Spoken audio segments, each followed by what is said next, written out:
pesar de que esa tenía la estenosis más severa, ¿no? Entonces, por ejemplo, acá vemos un caso que tenía otro paciente con una lesión focal. No sé si lo llegan a ver acá a nivel de la ilíaca primitiva antes de la bifurcación. Y por el lado contralateral, como les estaba explicando, se ingresó por el lado derecho y no lo hicimos con un catéter introductor contralateral, sino con el catéter guía y colocamos un stent a este nivel, ¿no? Este fue un stent, balón expansible probablemente, y se abordó la lesión, ¿no? Acá tenemos otro paciente también que se trató ya en el hospital con una lesión severa en la ilíaca primitiva derecha y en la ilíaca izquierda. Es un paciente fumador, pesado, y se le colocó 2 stents, ¿no? El paciente hasta ahorita pues, camina 4 kilómetros sin problemas. Vamos a ver, ya. Entonces, si ustedes tienen lesiones en las arterias ilíacas, las opciones de tratamiento son estas, ¿no? Angioplastía con balón y balón liberador de drogas. Y los balones especializados con los catibalón, esos. Los balones con droga y los balón ya no sirven para este territorio. ¿Podría ser la opción de angioplastía con balón sola? Sí, pero todas tienen una débil evidencia, ¿no? No van bien. Sin embargo, tenemos los stents. Los stents pueden ser autoexpandibles y los stents expandibles con balón, que son los que usamos en coronarios. También hay cubiertos como si fuera la centoprótesis, autoexpandibles y balón expandibles. Entonces, si ustedes ven, según el tipo de lesión, hay cierta indicación para cierto tipo de material, ¿no? Las lesiones focales o las lesiones que están a nivel de las zonas ostiales, que se necesita mayor precisión. Y cuando se necesita mayor precisión, necesitamos un stent liberador con balón, igual que la parte coronaria. Sin embargo, hay lesiones muy largas, difusas, entonces ahí usamos los balones, los stents autoexpandibles. ¿Qué significa? Que el stent viene envainado dentro de un introductor o un catéter y progresivamente se va liberando el catéter, retirando y el stent automáticamente se va insuflando y colocando automáticamente en el vaso. Se llaman los stent autoexpandibles. En coronarias, hace algunos años atrás, también había stent autoexpandibles, sobre todo para arterias sectásicas, pero no tuvo mucho éxito. Los stent con drogas en la parte ilíaca no ha tenido ninguna evidencia, ¿no? Entonces, si ustedes van a mandar a tratar a un paciente que tenga lesiones ilíacas, las opciones principales son los stents cubiertos o los stents sin drogas. A nivel femoropopliteo, recuerdan, acá teníamos la lesión que les mostré inicialmente, la femoral común, la femoral profunda y la arteria femoral superficial, que es la que continúa generalmente hacia abajo, ¿no? Entonces, por acceso retrógrado a nivel de la pierna izquierda, fuimos hacia igual como el caso anterior, fuimos hacia el lado derecho, y acá pueden ver la guía, cómo va ingresando adentro. Generalmente miren cómo va la guía, no sé si le logran a ver que está como una asa, sé que en coronaria podría disecar, ¿no? Acá también, el objetivo es esto, entrar disecando. Entramos disecando hasta llegar a la luz verdadera. Y a nivel de la luz verdadera, ya vamos, verificamos si ya estamos en luz.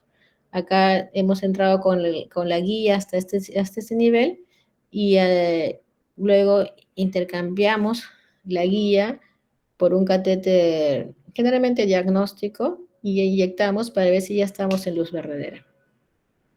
Y luego progresivamente posterior avanzamos la guía y continuamos con el tratamiento. Y acá tenemos ya una parte de la arteria abierta. Bueno, la lesión es igual que en la parte ilíaca, también se divide en TAS A, TAS B, TAS C y TAS D. Las TAS D son las oclusiones, y las A son las estenosis únicas o oclusiones cortitas, ¿no? Que son oclusiones cortas de menor de 5 centímetros. Y acá tenemos lesiones múltiples en tandem, todo difuso o arrosariado o con lesiones cortas pero con un mal lecho distal, ¿no? Igual aquí, en el territorio femoropopliteo, la verdad que es mejor tratar endovascular. Como es una zona de alta torsión, la flexión, acá el canal de Hunter tiende a apretar los puentes venosos y prótesis. Entonces tiende a prontamente trombosarse esas prótesis quirúrgicas.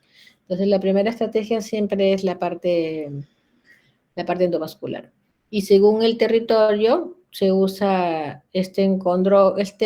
balón con drogas o angioplastia simple. Cuando yo empecé a hacer angioplastías hace unos años atrás, todo era balón simple.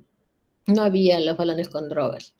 Sin embargo, con el tiempo, pues los balones con drogas han sustituido al balón simple, inclusive al stent, ¿eh? Porque los stents se fracturaban con el tiempo, se fracturaban a pesar que estaban en la arteria femoral, bien colocados, se veían bien bonito toda la arteria abierta, a los pocos tiempos se fracturaba por la torsión que hace el músculo a nivel del canal de Hunter, que está justo encima de la rodilla, a este nivel. La arteria ilíaca, acá está la ingle acá, la femoral, y este es el canal de Hunter. Entonces, cuando había lesiones acá es complicado colocar stent, porque siempre se fracturaba. El fracturarse se trombosaba. Entonces, los balones con drogas han venido a sustituir eso, ¿no? Una buena preparación de la arteria y al final se coloca el balón con drogas con que unos 2 minutos ahí insuflado y la arteria va bien. Los balones con drogas son varios, de diferentes marcas. Lo único que ha diferenciado son la cantidad de placlitaxel, que es la droga que se usa en periféricos. Si ustedes recordarán, en coronarios la gran mayoría son derivados de sirolimus, ¿no? Y no sé si se acordarán, las drogas que se usan para los stents son sirolimus o placlitaxel o sus derivados. Generalmente a nivel de la pierna ha demostrado mejor las drogas liberadoras con plaquitaxel. Vieron estudios para ver si se usa baja dosis o alta dosis. Y se demostró que si usas a baja dosis, la patencia es igual. La patencia sea el flujo de la arteria, ¿no? Entonces, y menos complicaciones y menos efectos adversos. Entonces, en el tratamiento de la enfermedad femoropoplitea en pacientes que tengan isquemia crítica, generalmente considerar las angioplastías con balón en la mayoría de pacientes. ¿Por qué? En el territorio femoropopliteo es mejor el balón, pero en territorio infrapopliteo el balón con drogas no ha tenido ninguna evidencia.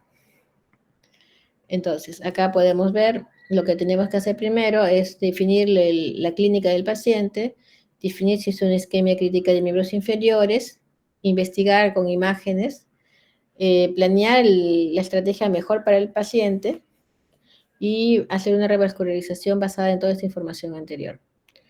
El tratamiento endovascular tiene un talón de Aquiles también. A nivel infrapopliteo, la tasa de reestenosis es alta. No se usa, no hay evidencia sostenible de uso de balón con drogas debajo de las rodillas, solo balón simple. Pero eso sí obliga a que estos pacientes tienen que ser reestudiados cada 6 meses, reestudiados, me refiero a la parte no invasiva, ¿no? Con Doppler, y seguimiento continuo de la parte de sintomatología. Si el paciente no se lo sigue, va a volver la herida no va a cicatrizar, se va a tapar la arteria y no se ha hecho nada. Entonces hay que volver a reintervenir generalmente a los 8 o 9 meses nuevamente al paciente para que ayude a cicatrizar las heridas. Entonces, y a nivel de la rodilla para arriba, el balón con drogas, realmente la patencia es muy buena, similar a lo de los stent con drogas. Pero el problema del stent es que se fracturan muy seguido. Entonces, generalmente la estrategia actual mundialmente se usa el balón con drogas. Eh, pero a medida que aumenta el tamaño de la lesión, la mayoría tiende a usar drogas, ¿no? Porque hay riesgo que lesiones largas se pueden trombosar prontamente. Antes se usaba para lesiones de la bifurcación, es decir, a nivel, o de las flexuras, poplitea y de la ingle, siempre iban a cirugía. Sin embargo, ahora hay estudios que dicen que el tratamiento endovascular, también a nivel de la flexura, llámese la ingle y la rodilla, también se puede hacer con lesiones con tratamiento endovascular usando estentes especiales. La técnica de atravesar las lesiones de la pierna o las lesiones infrainguinales es la misma que la parte coronaria. Se trabaja con una guía 14 a veces, otra guía 18. 14 y 18 usamos de la rodilla para abajo, generalmente.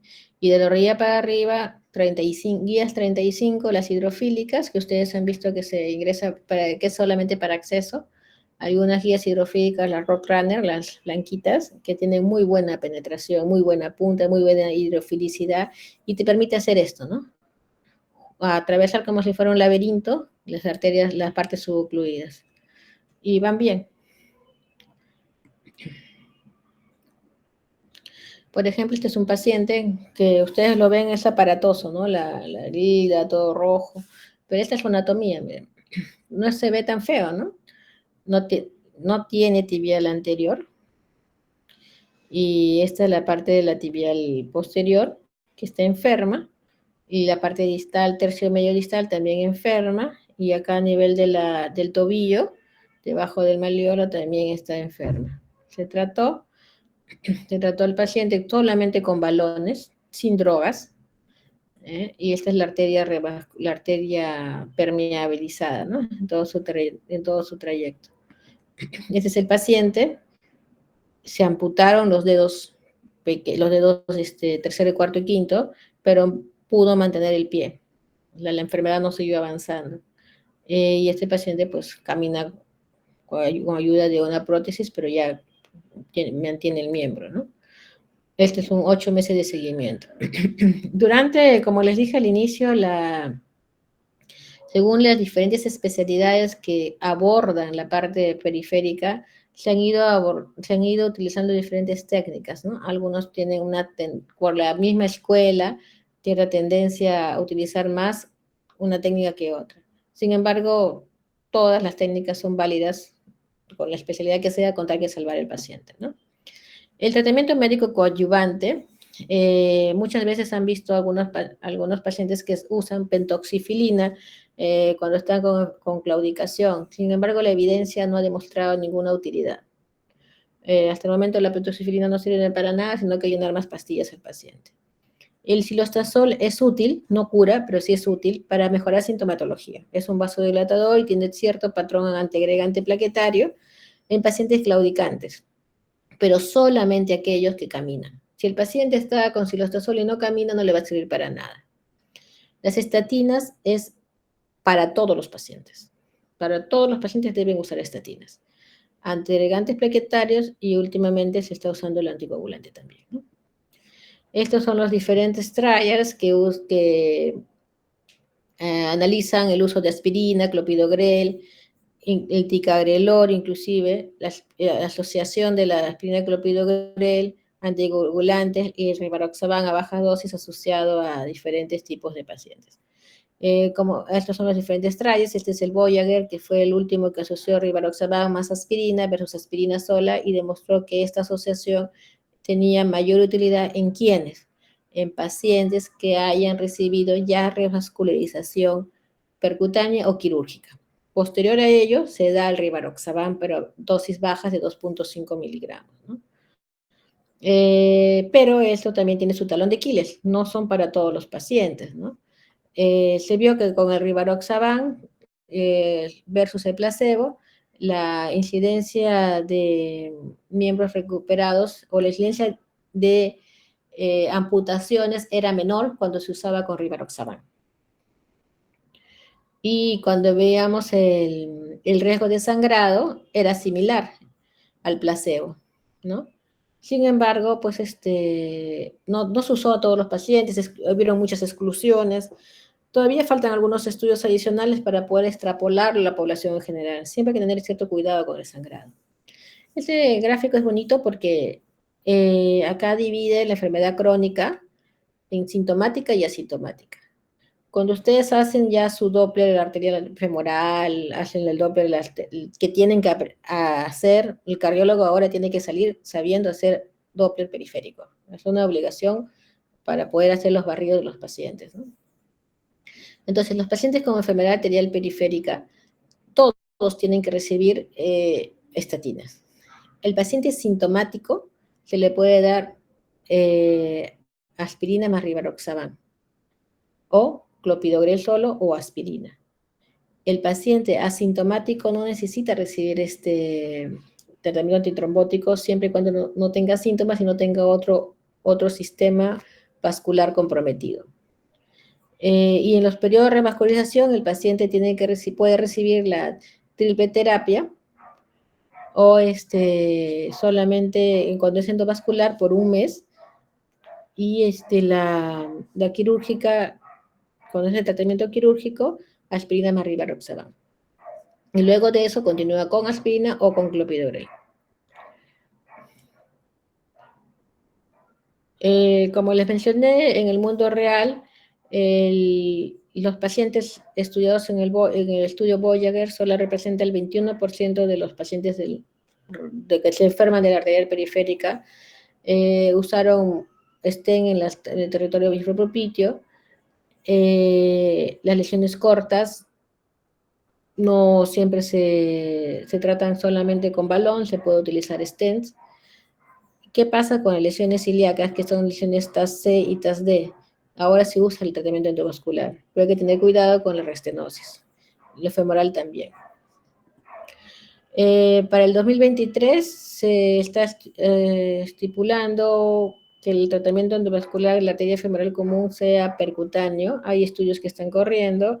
Se está corriendo también que las pacientes claudicantes con lesiones largas vayan netamente a tratamiento endovascular más que bypass, y que el tratamiento híbrido para lesiones ilíacas de TAS-C y TAS-D sea el tratamiento principal, ¿no? Mensajes para ustedes, que el cardiólogo tiene que asumir una identificación activa del paciente con enfermedad arterial periférica. El test tobillo-brazo se tiene que hacer sí o sí. Un test menor de 0.9 predice una enfermedad coronaria adicional. Las intervenciones endovasculares son estrategias abordables por diferentes especialidades. No necesitamos pelearnos con ellos. Hay muchos pacientes. Y se tiene que trabajar en equipo. La terapia de ejercicio es importante para el paciente claudicante y tiene que generalmente ser una estrategia supervisada.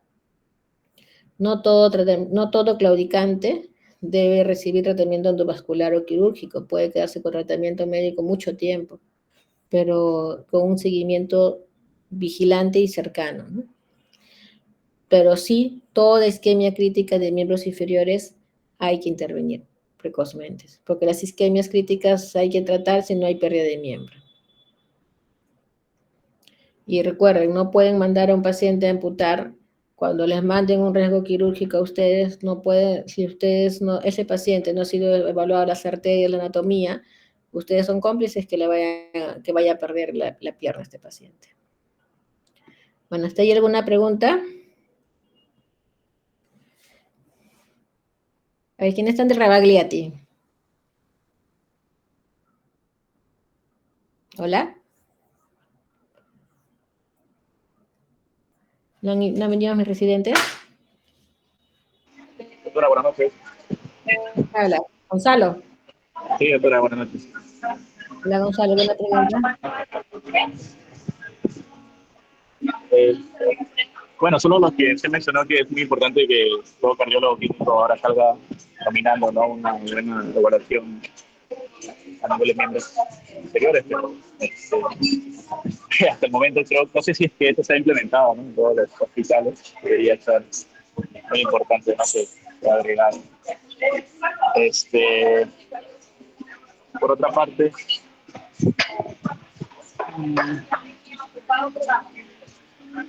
Sí, pues ese es un tema importante, la intensificación de la búsqueda de del periférico y con los chicos que ustedes practican efectivamente.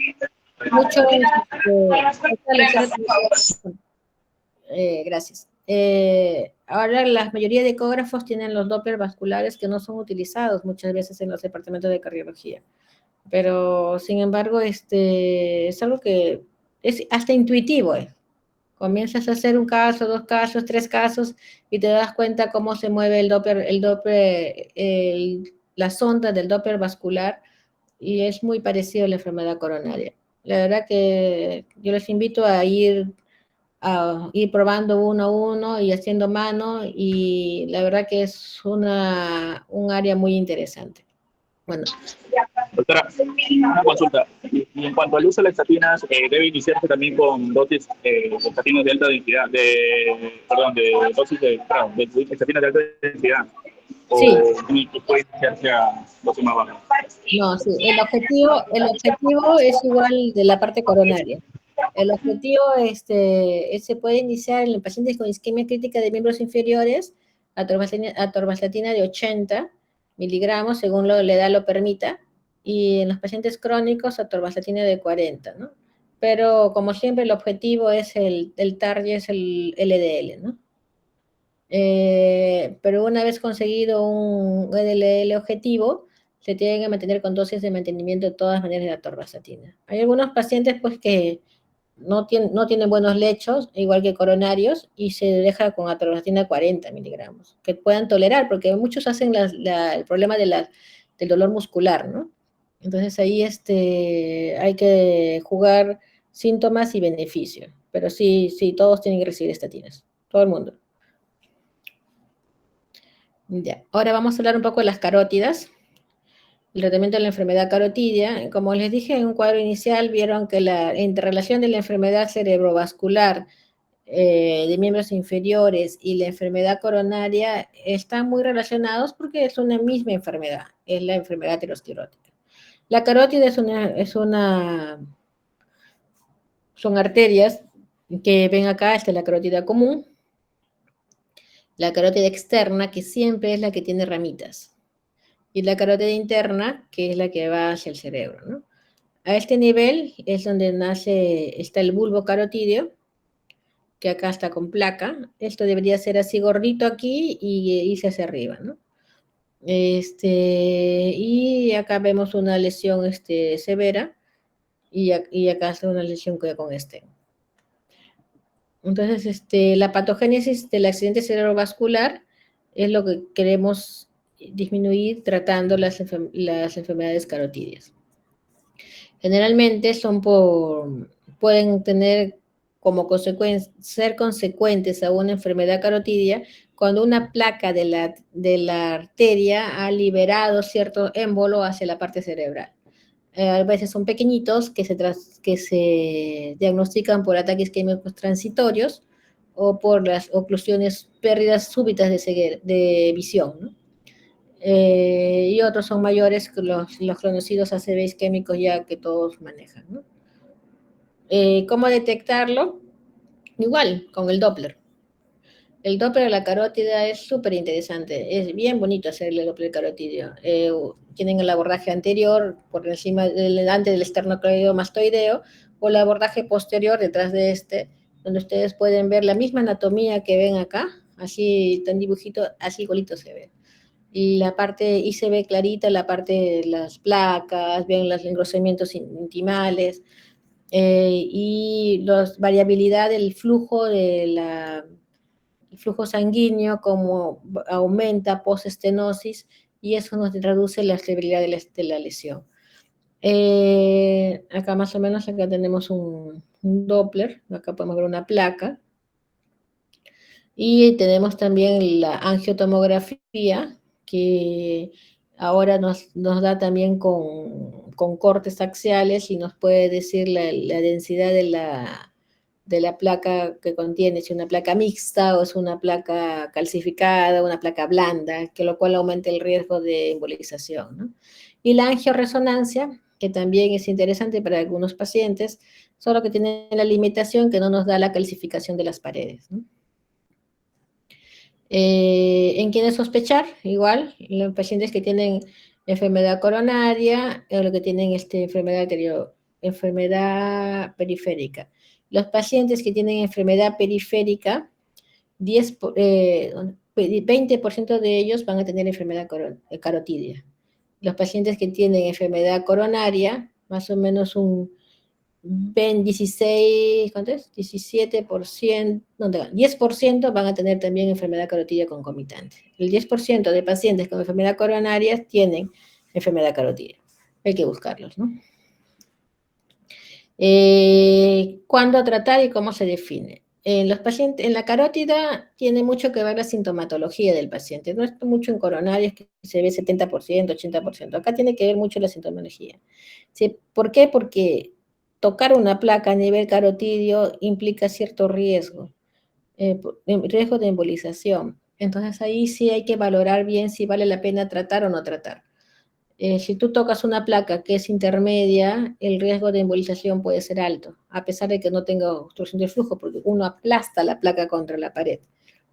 Entonces, ¿cómo se mide? Se usa el método de NACET, que es medir a nivel la luz de la arteria, la carótida interna, que es esta, y luego se mide en la luz residual a nivel del bulbo, ¿no?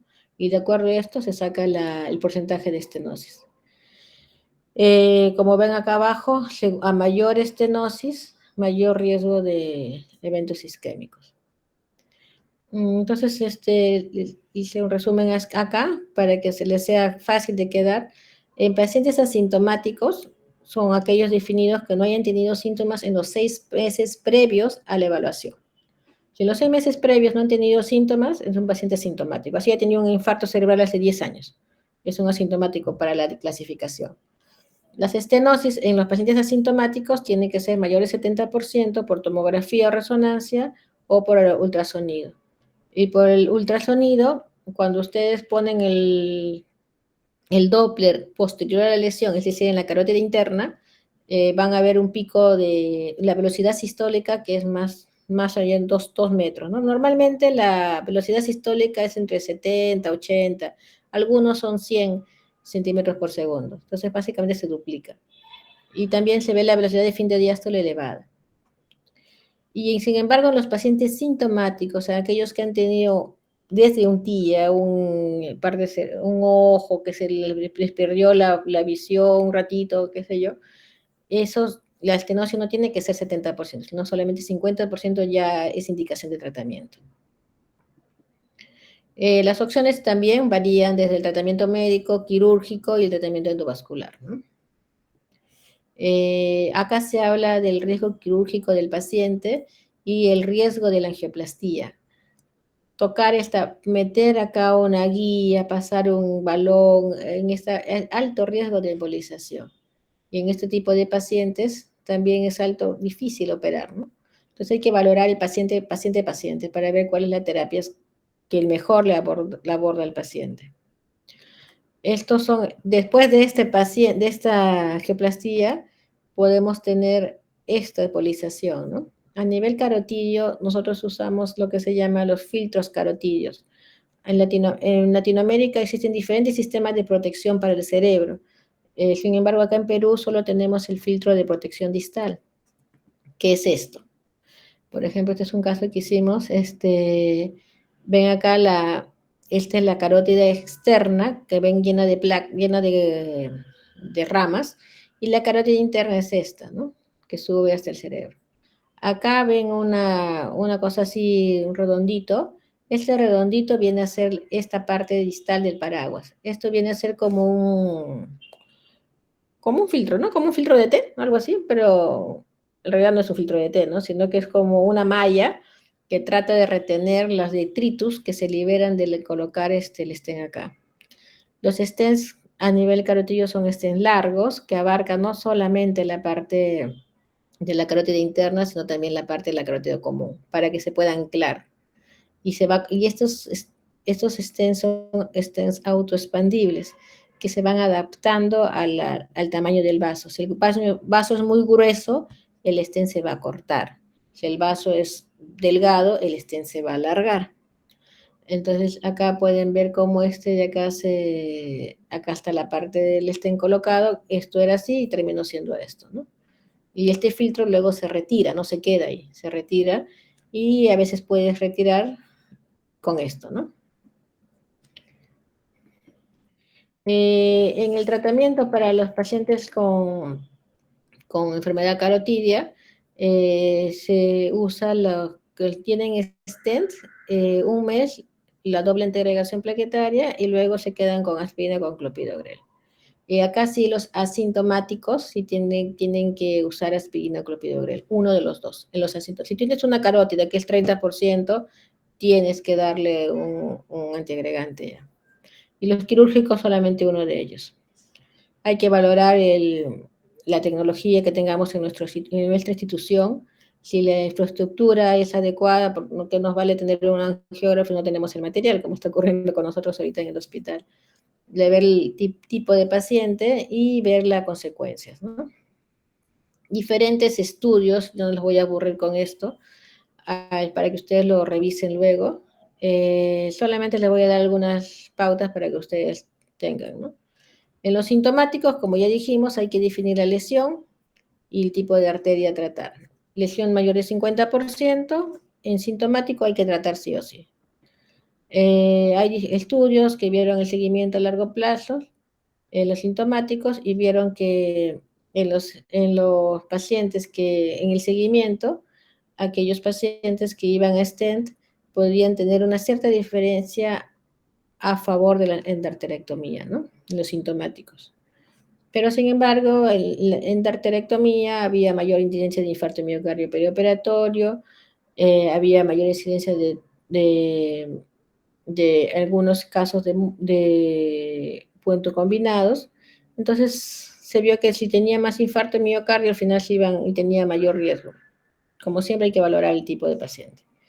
Hubo un estudio que dijo que aquellos sintomáticos que iban con angioplastía con stent tenían mayor índice de mortalidad. Sin embargo, en un metaanálisis se vio que no había mucha diferencia. Ya está lo mismo, los sintomáticos y stroke. Y acá vemos la asociación de stroke menor, que son los que se reportaban con mayor incidencia con las ojoplastías con stent carotidio. No había diferencia a largo plazo, ¿no? Y aquellos sintomáticos que tienen riesgo quirúrgico elevado, el uso de stent es igual a la endarterectomía.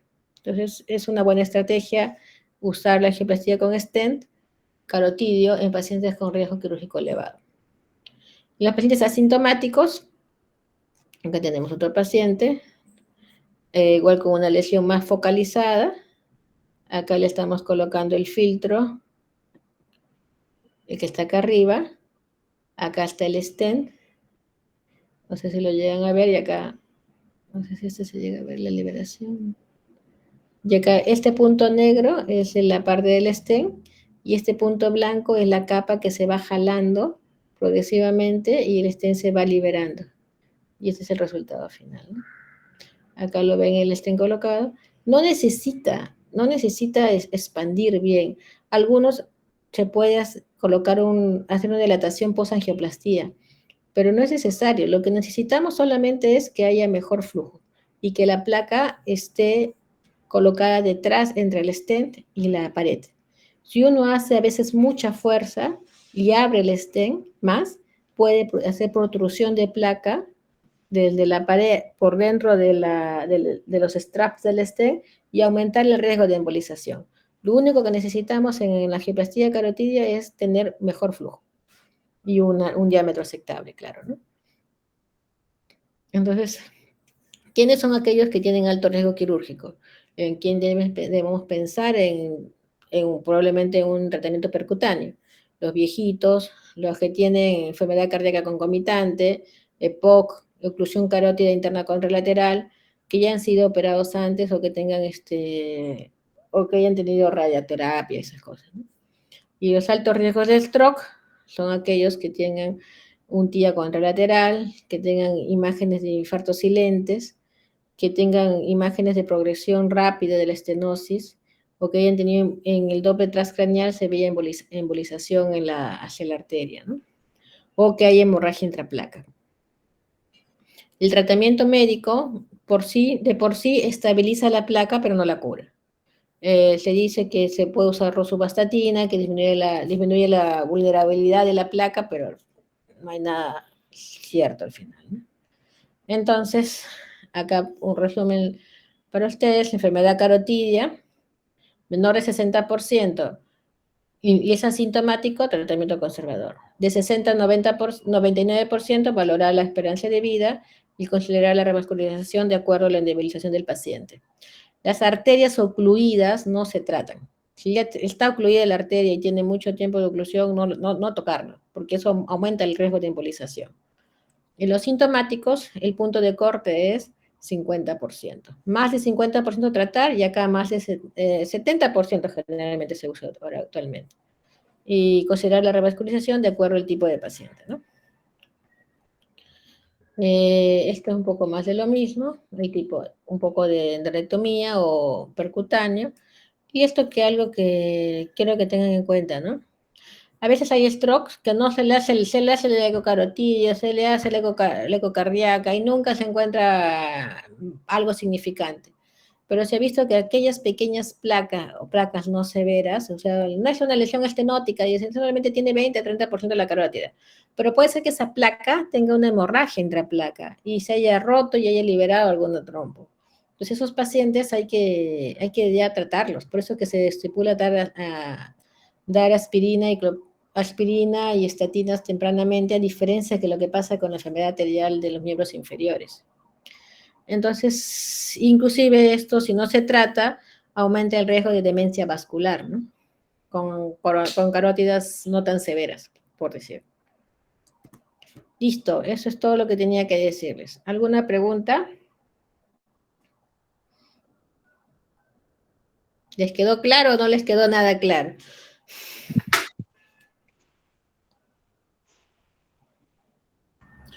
Doctora. Pregúntame. Doctora, buenas noches. Buenas noches. En el caso del tema del robo de la subclavia, ¿podría darnos algún alcance sobre ese tema? Porque también lo vemos en los pacientes, ¿no? ¿Y cómo podemos darnos cuenta en el ecodoppler? Mira, justo tuvimos un caso en el hospital, un paciente que hacía robo a la subclavia y que tenía cirugía cardíaca, puente mamario LA. Entonces, cuando tú ves la reversión del flujo, ¿no? Comparas la subclavia derecha con la izquierda, el flujo es anterógrado en la subclavia no afectada y en el otro el flujo es inverso.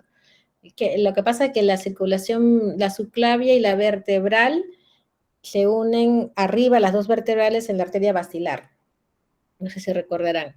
Entonces, cuando hay una obstrucción en alguna de las partes de la subclavia, ella no hay una pérdida de flujo hacia el miembro.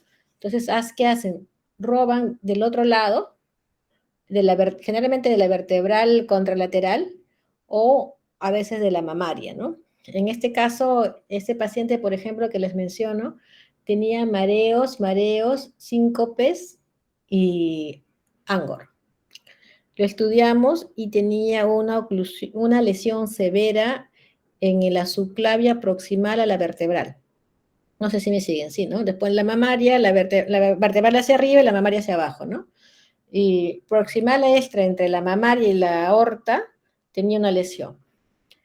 Lo tratamos, fue un caso difícil porque no teníamos el material adecuado, pero al final le colocamos un stent justo que calzó, tenía que calzar y no cubrir la vertebral. Y automáticamente se ve como el flujo revierte, mejorando la estenosis de la subclavia, percutáneamente estoy hablando, ¿no? Mejorando el flujo de la subclavia, ya no se veía ese robo que había del lado derecho hacia el izquierdo y la mamaria pintaba mejor hacia adelante. Esos son casos interesantes en los cuales inclusive a veces hay disminución del flujo del brazo que está siendo afectado, ¿no? En la presión. Y eso más o menos son casos que vienen, cuando nos vienen a nosotros por lo que es lo que llegan por Angor, ¿no? Pacientes que llegan con Angor. Doctora, buenas noches. Y según bueno, cuando hacemos ecodoppler carotidio, hay dos corrientes, ¿no? El NACET y la europea. ¿Cuál usted nos podría aconsejar o es igual? No, nosotros a nivel de americano, y creo que se usa, a nivel mundial se usa más la NACET. La NACET es, no sé si la puse acá, sí, creo que sí. La NACET es la que usa el diámetro de la luz distal de la carótida, esta, acá no sé si lo llegaron a ver. A pesar de la escuela, la Sociedad Europea estipula también que la más utilizada es la NACET. Es la NACET, ¿no? Porque tú geográficamente a veces no puedes ver como este caso, no sé si está acá, no se puede ver hasta dónde está el bulbo, ¿no? Algo que le hagas acá, por ejemplo, ¿dónde termina el bulbo? ¿Aquí? ¿O termina así? ¿Cómo es? Entonces, generalmente se usa con la luz, ¿no? Y eso es el que sale el porcentaje. La NACET es la que se utiliza. Gracias, doctora. De nada. A veces yo tengo pacientes que tienen, por ejemplo, enfermedad, tengo un paciente justo con una placa ulcerada, ¿ya? Una placa ulcerada, pero tiene una lesión de 30-40%, pero asintomático. Entonces, la duda ahí estaba, ¿no? Tocar, no tocar. Ya está como 6 años el paciente con una buena carga de estatinas y ya ha cumplido justo 82 años y bien, la verdad que no todas las carótidas se tienen que tratar porque tienen estenosis. Hay que valorar al paciente también, ¿no? Y hay pacientes que tienen lesiones severas de carótida, que son como enfermedad renal severa, entonces, viejitos, que van bien con tratamiento de estatinas y antiplaquetarios. Pero cuando las placas son porque son placas calcificadas, ¿no? Pero cuando las placas son mixtas, son placas blandas que ustedes ya lo ven en la ecografía, aquellos que hacen Doppler carotidio, se ve la diferente densidad de la placa, ¿no? Las placas blandas son medias transparentes, y las placas mixtas ya se ven con un poquito de más restringencia por el calcio que tiene. Entonces, esas placas blandas hay que tratarlas sí o sí, porque ese paciente va a hacer un stroke y va a terminar postrado, ¿no? Entonces, como le digo, ahora se estipula mucho ver la morfología de la placa, además de la estenosis. Y también se trata las arterias vertebrales, ¿ah? Hay arterias vertebrales, el abordaje es mejor percutáneo porque es menos cruento. Igual lo que mencionó el robo de la subclavia, no tengo ahorita el caso por acá, es un caso bien bonito, la verdad. El paciente viene en seguimiento y los brazos muy bien. Los brazos, los pulsos mejoraron, ya no hay dolor de pecho. Entonces, realmente y eso ocurre, ¿sabes cuándo mucho? En los pacientes que van a diálisis. Van a diálisis, ese es si tienen puentes mamarios, ADA, por decir, y después van a diálisis. Esos pacientes generalmente hacen robo porque por el flujo, el gradiente del flujo de la radial o glomeral al lecho venoso jala, pues como gradiente y viene todo lo que es robo.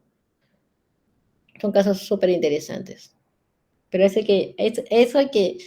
algo importante, ¿sabe? También tomarle la presión en ambos brazos a los pacientes. Poner los pulsos en ambos brazos, porque ahí uno puede irse dando cuenta ya si hay una disminución, estenosis en la subclavia, ¿no? Porque las estenosis de subclavia no siempre se tratan, solo se tratan las que son sintomáticas o que hacen estos casos de cambio de flujo, ¿no?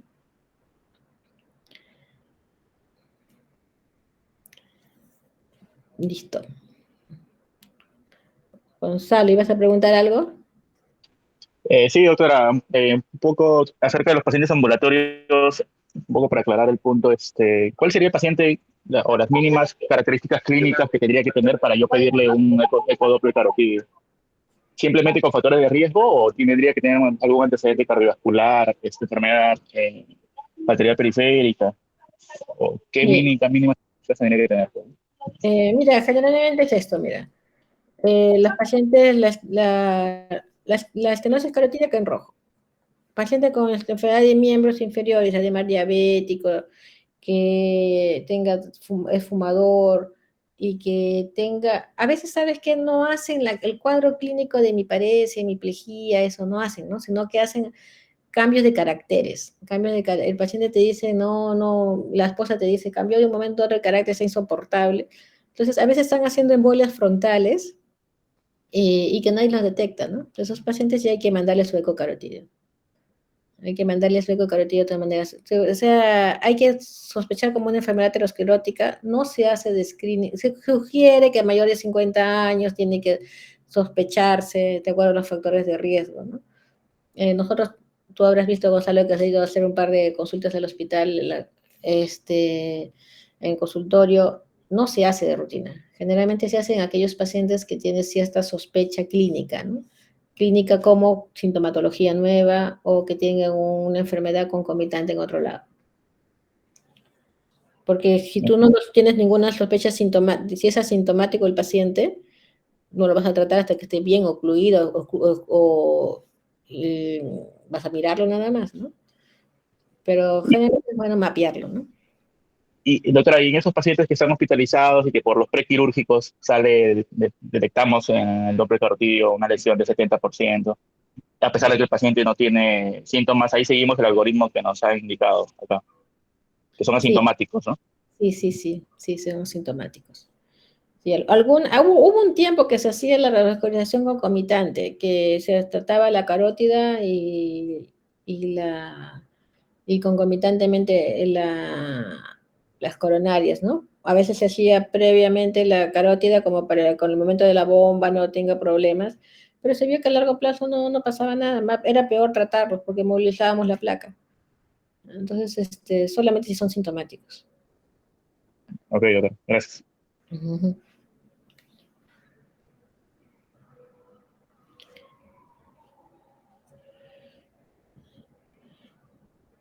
Listo, chicos. Un gusto escucharlos. Espero que algo les haya quedado.